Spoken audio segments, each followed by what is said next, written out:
Televisa presenta. Olis, gente del canal, ¿todo bien? Pues conmigo todo bien, pero me dan unas ganas bien sabrosas de patear providas XD. En este video traigo un tema de icebergs, aunque ya eso está bien quemado últimamente, me dieron ganas de hacer un video de uno de esos, así que señoritas y señoritos, preparen esas nalgas y tráiganse unos totis con una Coca-Cola bien elodía porque esto es... Es una cafetería que está en el centro de la ciudad, para ser más específicos en la calle Enrique González Martínez, que está funcionando en el lugar por más de medio siglo, que a palabras de muchos que han ido es bastante decente como para ser un puesto del centro. Entonces, ¿por qué está en el iceberg? Muy fácil y sencillo deducir por qué, es porque algunos clientes y empleados han captado la presencia de cucarachas en el lugar, lo cual es bastante asqueroso.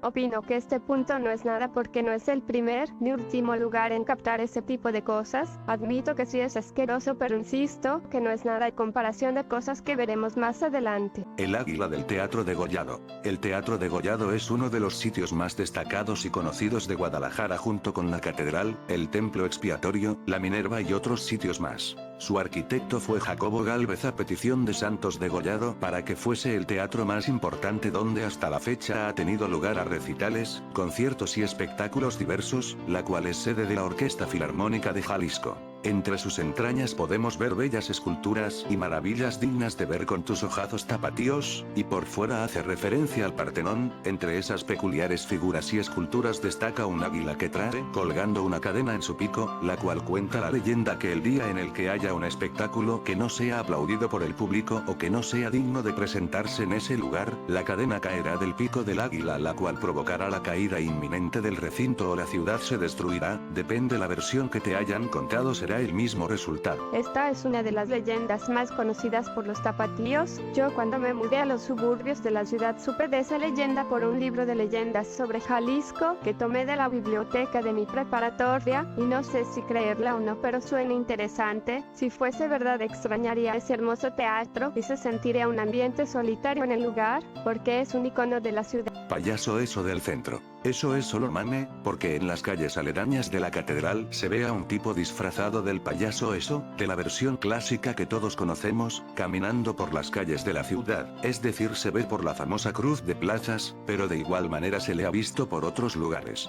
Como dicen mis compas de los grupos de shitposting de Guadalajara, si no has visto al eso del centro, haz de cuenta que no es el centro. De hecho, antes de la pandemia se le veía más, y la gente, fuera de darle miedo, les da risa o les da igual. Algunos cuantos le piden una fotografía, como a muchas personas disfrazadas en el centro. De hecho, yo lo vi en las fiestas de octubre, jajajaja, fue épico. Criptas de la catedral. Antes de que las leyes de reforma fueran aceptadas, era normal que la iglesia tomara el control de todo lo que ahora el Estado maneja, como los nacimientos, la educación, los matrimonios y las defunciones. Antes de que existieran cementerios como los conocemos ahora, se les llamaba camposantos y estaban a cargo de la iglesia, es decir, se sepultaban a las personas dentro o fuera de la iglesia dependiendo su estatus social y religioso. En los grandes templos era normal esa práctica. La Catedral de Guadalajara no fue una excepción, porque en el piso se sepultaban varias personas y después de la reforma fueron cubiertos por el piso tipo madera que hay ahora. De hecho, parte de dichas criptas aún existen y se pueden visitar sin problema alguno. En dichas criptas están sepultados algunos obispos, gobernantes y personas importantes de la época. Están sepultadas debajo del altar. Si es que algún curioso que no las conoce puede ir a verlo por sí mismos.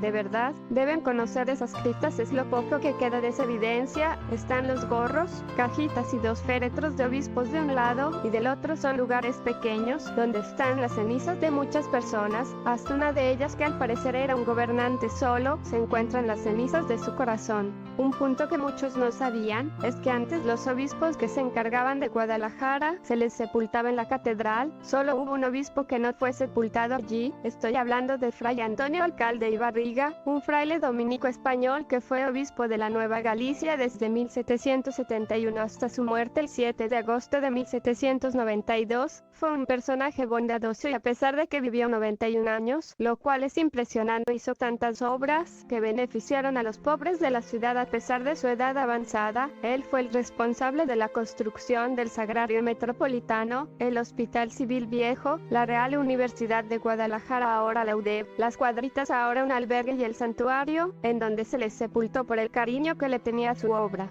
De hecho, es mi personaje histórico favorito. No he conocido ningún obispo o gobernante que hizo cosas parecidas que alcalde dejó para la ciudad. Es el benefactor por excelencia. El tamaño real del ex convento del Carmen. Es un hecho que el ex convento del Carmen llevaba un tamaño distinto al actual, porque de acuerdo al cambio demográfico con el paso de los años, para ampliar calles del centro costando el espacio del convento, fue uno de los edificios dañados durante la Guerra de Reforma en la ciudad junto con la antigua Orden de Santo Domingo que ahora ocupa espacio del templo de San José de Gracia. Lo único que queda es el templo y parte del convento que ahora funciona como un espacio cultural famoso por vender o comprar libros y manualidades. En este punto no tengo comentarios, ahí se explicó todo de forma sencilla y resumida. La Casa de los Perros.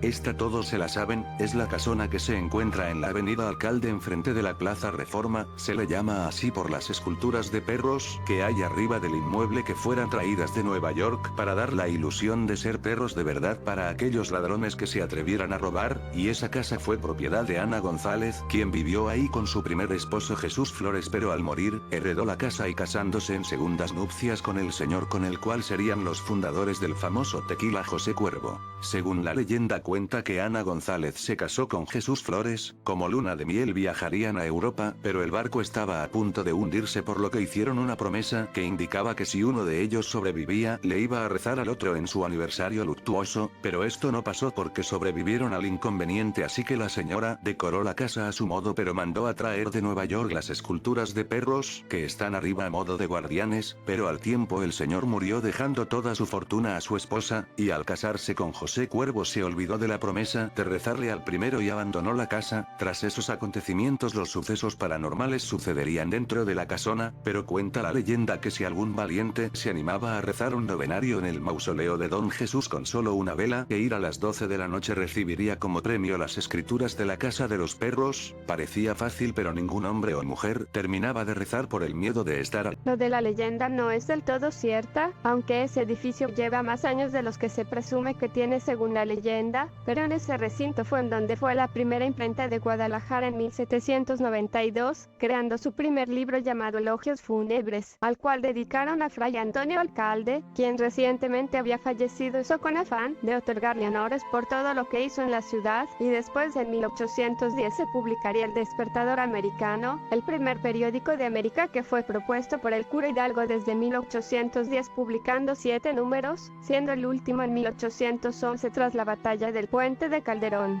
Otra cosa es que Ana González sí existió, si es verdad eso de que se casó 2 veces, y en su tiempo fue la mujer más emprendedora de su tiempo junto con su segundo esposo, José Cuervo, por la popularidad del tequila del mismo nombre.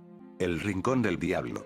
Esta historia trata de los sucesos satánicos que ocurrieron en las paredes del convento de Santa María de Gracia, no por dentro, sino que al lado había un callejón donde se escuchaban voces extrañas y donde un hombre se colgó allí. Una de las monjas escuchó blasfemias y al asomarse vio que en una casa vecina tenían una mesa con velas negras, cráneos humanos y mujeres con vestimenta extraña. Además llevaban un Cristo de marfil que azotaban contra una esa especial a la vez que portaban un brebaje sospechoso. En pocas palabras estaban haciendo un culto al diablo. Ya con el tiempo un sacerdote del noviciado avisó al obispo en turno, llevaron a sus oficiales del Santo Oficio para que sorprendieran a aquellas mujeres en su ceremonia oscura, y pues, quedaron victoriosos los inquisidores. De allí viene el nombre de ese callejón, donde se ubica en la actual Secretaría de Turismo. Interesante historia, no tengo nada que comentar del lugar, he pasado varias veces por allí y todo normal, quién sabe en la noche XD. Nachito.